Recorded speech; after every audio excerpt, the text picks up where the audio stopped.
Last time on the cave.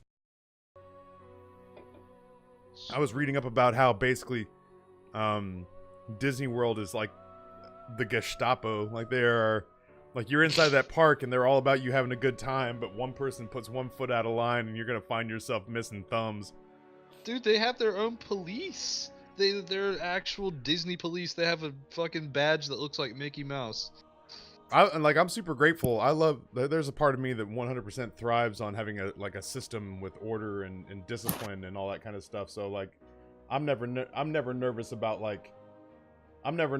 what my kid's gonna do or what they're gonna do to like discipline my kid because my kids fall in line. But like, the idea that like, you know, like there was a Russian dude that I thought I was gonna come to blows with.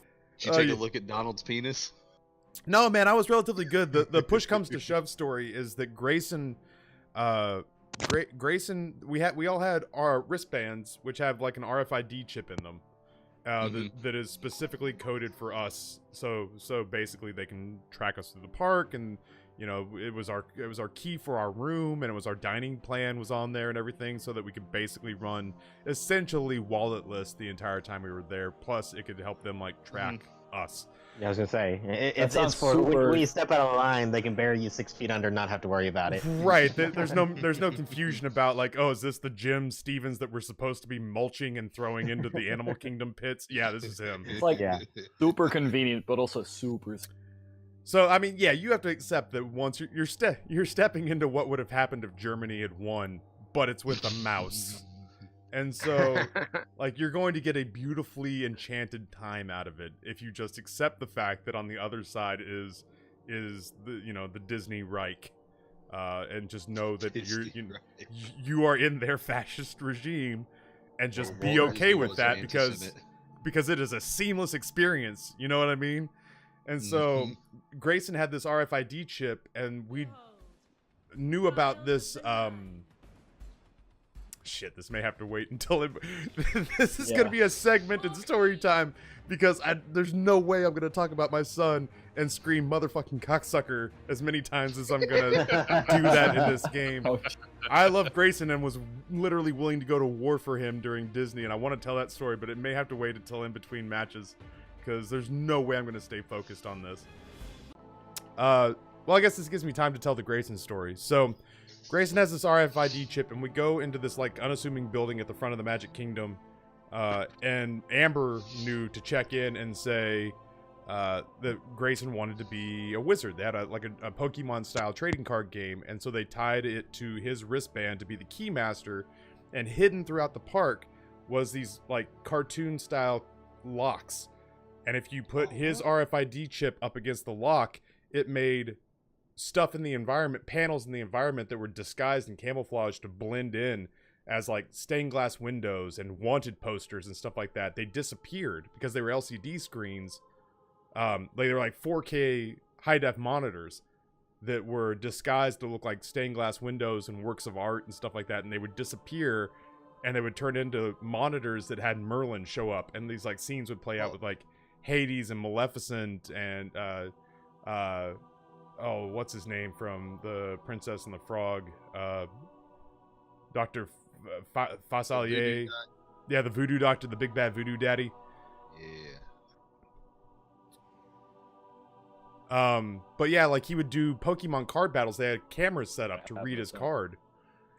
And so... Oh, shit, what? Yeah, like he would cast spells, and then the spells would create animations that would go over the top of this scene that was playing out, and it would change what happened in the course of this like cutscene. And so he's like controlling the cinematics based on the spells that he was casting out of these cards that they gave us. So ultimately, like, we did a round of those in Frontierland, and then we got to the end of the night, and I knew Grayson was going to want to do more. And like, I knew once we told him there was like a Disney Pokemon, I'm gonna go ahead and spin us up. I knew that once we told Grayson there was essentially a Disney Pokemon where he could control the environment, he was going to want to do that all day long. But like, my wife and my in-laws had planned that we were going to see as much of the park as possible, and that didn't leave a lot of time for doing what they said was like, right, they said that like the guy at the front was like, oh, well, you could probably end up spending 5 hours on this if you went to all the portal locations. Shit. And so I was just like, you know, I was like, I know Grayson's gonna want to do that. Oh shit, I'm not queued up at all. I was like, I know that this is what Grayson's gonna want to do, and it bums me out the idea of telling him no when I know this is what he's interested in. So at the end of the night, after the big Cinderella Castle fireworks and castle display, when everybody's out and they're just elbowing and kneeing each other to gain position and fucking knocking over Make-A-Wish kids and shit like that, like when people at Disney are at their worst, I was just like, shit, okay, the park's open for another hour, people are stampeding to get out, but all of the portals we're supposed to go to right now, according to the linear progression of the quests, are in Main Street. I just have to be willing to push through people to get Grayson to the portals. So I did it. I put him up on my shoulders. I was like, come on, buddy, let's go.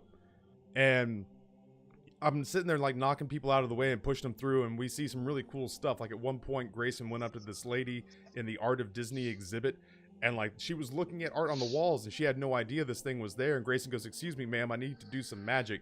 And he put his wristband up against the keyhole, and the art that this lady was looking at disappeared, and all of a sudden Merlin's there talking to Grayson, and he does this fight.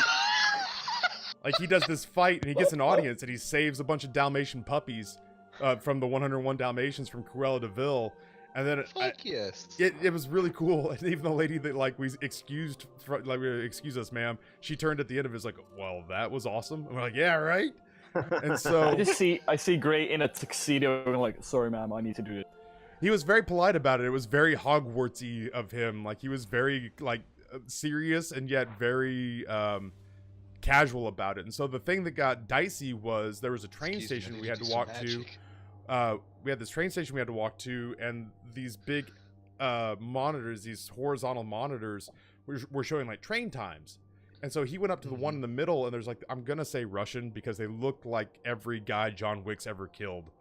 And so I'm going to say it was a Russian family. I'm going to say it was non-English speaking, but I don't know because they never spoke to me.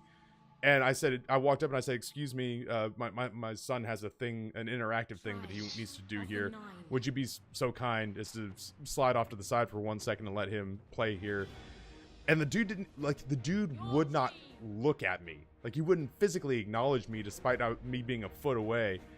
And so I said, pardon me for 1 second. Would you help me and move? And Grayson had snuck his hand back there and activated the animation. But they didn't turn and look at it. Like, they didn't even turn and acknowledge it. They didn't acknowledge me. And then the whole cinematic is playing, and it's getting ready to ask him for a card. And he can't see the cameras or the screen because these people won't move. And I put my shoulder on this guy's shoulder, and he turned and looked at me, and I had, like, my nose up against his nose, and I went, move. And the dude gets out of the way, and I was like, Grayson, cast the spell. And he cast the spell, and the guy's looking at me like me and him are going to war, and I was just like, dude, I will end you in the happiest place on earth. I will go to the happiest prison on the planet